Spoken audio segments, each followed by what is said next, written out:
Bonjour, estimés abonnés de la chaîne Agro-Pastoral Rentable en Afrique. C'est avec un grand plaisir que nous vous retrouvons au travers de notre émission. Nous disons toujours ici qu'un ventre affamé n'a point d'oreille et du manzalake n'a makutouvé. Alors, pour ne pas avoir faim, pour que vous vana na nzalave ou nge souffrir na nzalave, abonnez-vous à cette chaîne. Vous allez apprendre tout ce qui a trait à l'élevage, à la pisciculture et à l'agriculture.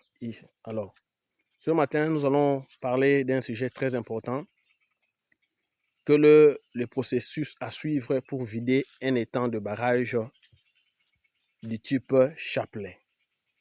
Pour ceux qui ne me connaissent pas, je suis M. Blaise Wamba, ingénieur agronome, phytotechnicien, chercheur et acteur du développement. Vous vous retrouvez dans une ferme qui a une vallée pareille. Voilà. D'un côté, il y a la montagne, de l'autre, il y a la montagne. Et ici au milieu, c'est le vallée. Et c'est sur cette vallée que vous avez érigé vos étangs. Alors, voyez, nous avons un étang là-bas que nous sommes en train d'ailleurs de vider, comme vous observez. Nous sommes en plein vidange. Et en bas, vous avez aussi des étangs qui se succèdent. Alors, les étangs de barrage du type Chapelet, ce sont des étangs qui se succèdent l'un après l'autre. C'est comme un chapelet, vous voyez les boules qui se succèdent sur le fil du chapelet. Alors, si vous avez des étangs pareils, quel est le processus à suivre pour bien les vider? Alors, le processus pour vider les étangs de barrage du type Chapelet, comme le cas ici, c'est que, premièrement, vous devez prendre l'élan avec tous vos voisins. Si vous avez des voisins à vos côtés, si vos étangs, si les étangs de la vallée ne vous appartiennent pas tous, vous devez prendre l'élan avec le propriétaire de ces étangs-là. Alors, qu'est-ce que vous allez faire?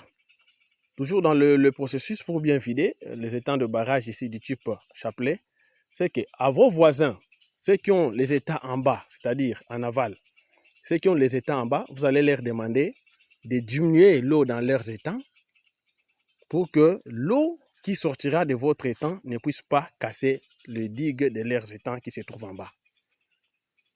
Et aux voisins qui se trouvent en amont de votre étang, qu'est-ce que vous allez leur demander? Vous allez leur aviser que vous allez bloquer le canal par lequel l'eau entre dans votre étang pendant le vidange et qu'eux puissent prendre les dispositions pour renforcer les digues, parce que le temps que vous aurez à prendre en vidangeant votre étang, ça suppose que l'eau qui se trouve aux étangs d'en amont vont augmenter le volume d'eau. Le volume d'eau va augmenter.